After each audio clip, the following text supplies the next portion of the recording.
Meskipun libur Amerika, tapi ternyata emas mampu naik sampai level 1926 sampai saat ini. Tapi kita lihat terlebih dulu, apakah kenaikan tersebut reasonable atau tidak, atau bahkan mampu nggak naik lebih tinggi. Karena masalahnya adalah kita berada di area jebakan, yang dimana resistennya cukup berdekatan, dan kemungkinan itu semua bisa mempertahankan posisinya. Dan itu berarti sinyal bullishnya kelihatannya belum selesai atau belum tuntas, karena semua pelaku pasar masih menantikan terkait dengan non-farm payroll. Oke, kita lihat terlebih dulu dari US dollarnya. Ya, kalau Anda perhatikan di sini, pergerakan US dollar kemarin seperti apa yang kita perkirakan, ternyata kenaikan relatif terbatas kemudian ditutup dengan penurunan berkat data ISM Manufacturing PMI yang tentunya relatif lebih rendah daripada ekspektasi. Nah, permasalahannya adalah apakah dia akan melanjutkan penurunan tersebut atau tidak. Kita masih belum bisa mengharapkan hal tersebut karena praktis dengan market libur Amerikanya, kemungkinan dolar juga tidak akan terlalu bergerak banyak. Dan apalagi kalau kita bicara tentang US Treasury Yield yang ternyata karena libur juga US Treasury Yield cenderungannya adalah pasar obligasi tidak bergerak sama sekali. So, kita akan kembali ke dalam outlook dari emas yang ternyata sudah sesuai dengan ekspektasi. Oke, langsung saja dari grafik H1, kalau Anda perhatikan di sini, ini adalah persis dengan apa yang kita duga. Pertama, kalau kita perhatikan dari level terendahnya, dan itu membuat indikasi higher low. Kemudian dari sisi level tertingginya juga membentuk indikasi higher high. Yang artinya ini sangat signifikan terkorelasi dengan apa yang kita sebut dengan pola uptrend ataupun kenaikan.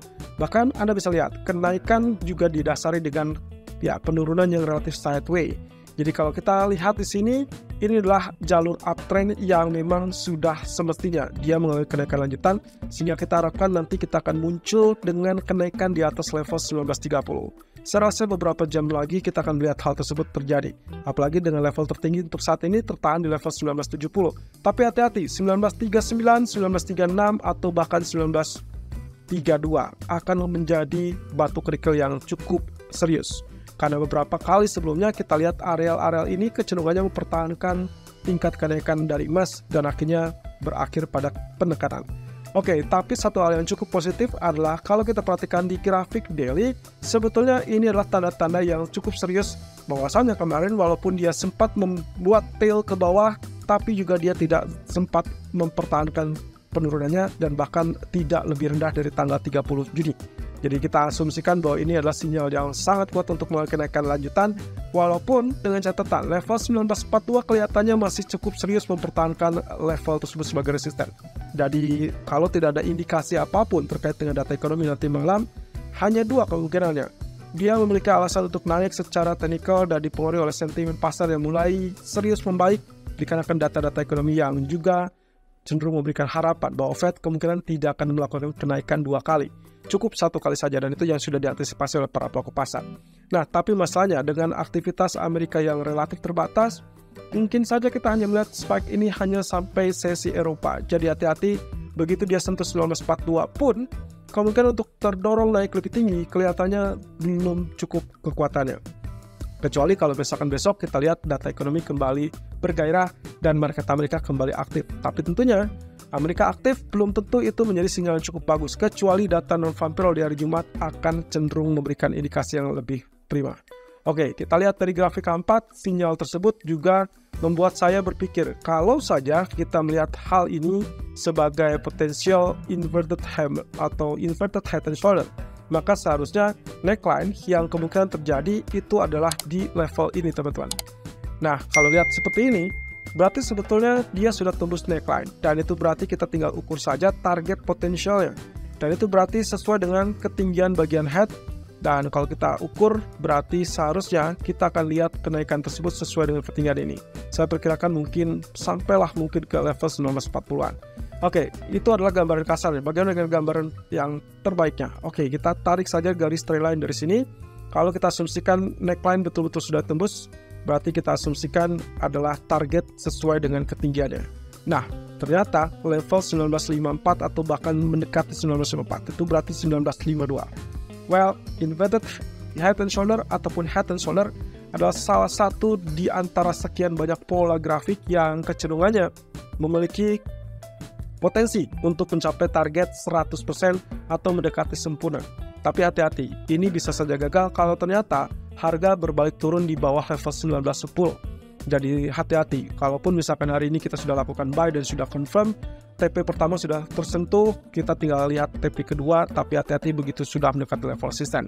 Nah, walaupun demikian, secara bertahap memang seharusnya dia mulai kenaikan. Kalaupun ada penurunan, hati-hati dengan 1910, berarti kalaupun Anda ingin lakukan buy, idealnya sebetulnya kita masih bisa mengharapkan kalau ada koreksi sampai paling jauh 1916, 1913. Lebih dari itu, Anda sebaiknya exit dan tidak melakukan aksi apapun.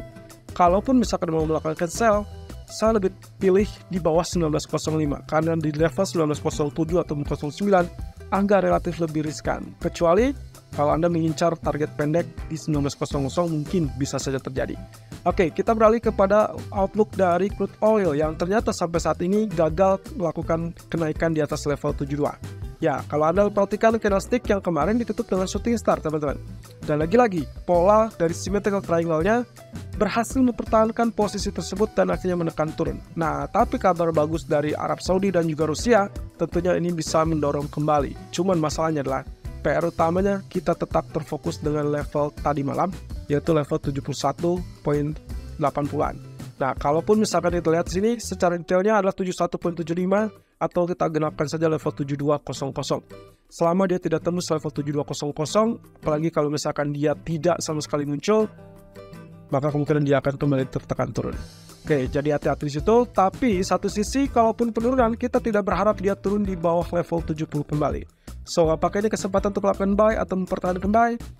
Bisa dibilang gitu, karena kita harapannya adalah pertemuan OPEC besok. Dan apalagi dengan sudah diawali dengan kebijakan dari Arab Saudi, saya rasa negara-negara lain pun akan ikut dengan potensi mempertahankan tingkat produksinya untuk lebih kepada pemangkasan. Nah, sementara kalau kita lihat dari grafik keempatnya, ingat dengan pola yang kemarin saya sebut bahwa ini adalah pola double bottom, di mana bottomnya sudah kelihatan, lalu kemudian dia sudah cross atau sudah tembus, dan penembusannya adalah di level ini. Kemudian, apa yang terjadi? Ini adalah pullback-nya. So, berdasarkan hal tersebut, sangat lumrah, sangat wajar kalau kita tetap mempertahankan posisi buy, dan itu sudah terjadi kenaikan. Level 6988, tadi pagi kita sudah rekomendasikan 6980-an sampai 7000, itulah level terbaik untuk lakukan buy, dengan catatan stop loss pasang di bawah level neckline tersebut. Artinya, stop loss yang kita sudah setting itu sudah cukup bagus, dan begitu dia tembus 71.75, Anda boleh pertahankan posisi buy, tapi hati-hati, lagi-lagi kita acuannya adalah level 7200. Apakah dia mampu tembus atau tidak? Saya lebih prefer untuk mempertahankan posisi buy kalau memang betul-betul dia berhasil tembus level 72, at least 7240-an. Tapi kalau tidak ada tanda-tanda kesana, hati-hati dengan faktor koreksi. Oke, kemudian kita beralih kepada pound sterling. Ini yang agak menegangkan, teman-teman. Kalau kita bicara tentang uptrend, ya seharusnya dia uptrend kalau misalkan kita lihat dari candlestick daily. Ingat bahwasannya kemarin kita sudah bahas 3 candle terakhir yang ada di sini itu kita sebut dengan Morningstar. Terlebih lagi kalau kita bicara tentang support trendline, maka kemunculan Morningstar di zona support trendline seharusnya menjadi indikasi kuat untuk mulai kenaikan. Tapi masalahnya adalah pola candle kemarin. Ya, kalau kita perhatikan di sini, candle kemarin ternyata ditutup dengan katakanlah mungkin dengan doji.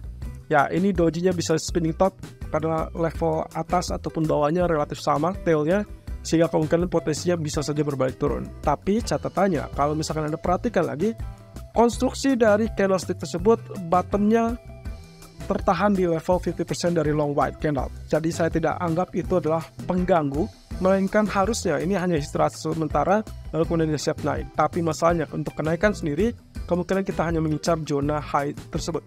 Ini berarti zona high yang pernah terjadi sekitar 1 minggu terakhir di tanggal 27 Juni. Itu adalah 1.2758. Setelah itu saya ragu dia akan lanjutkan kenaikan sampai 1.2840. Tapi mungkin perkiraan saya salah.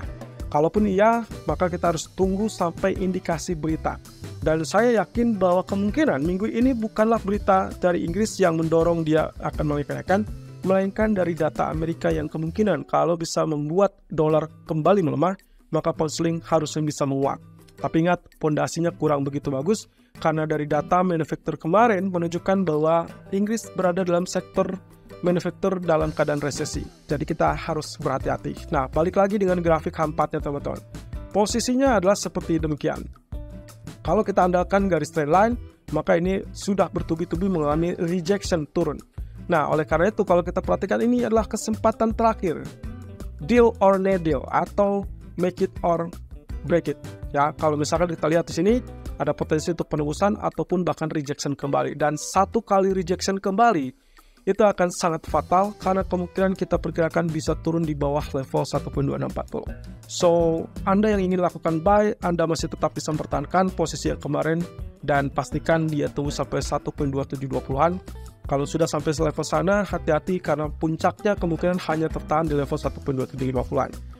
Tapi kalau misalkan dia berhasil tembus lebih tinggi, oke, mungkin kita bisa pertahankan hal tersebut sampai 1.28. Tapi kalau tidak, segera exit, lalu kemudian perhatikan level-level yang tadi kita tandai.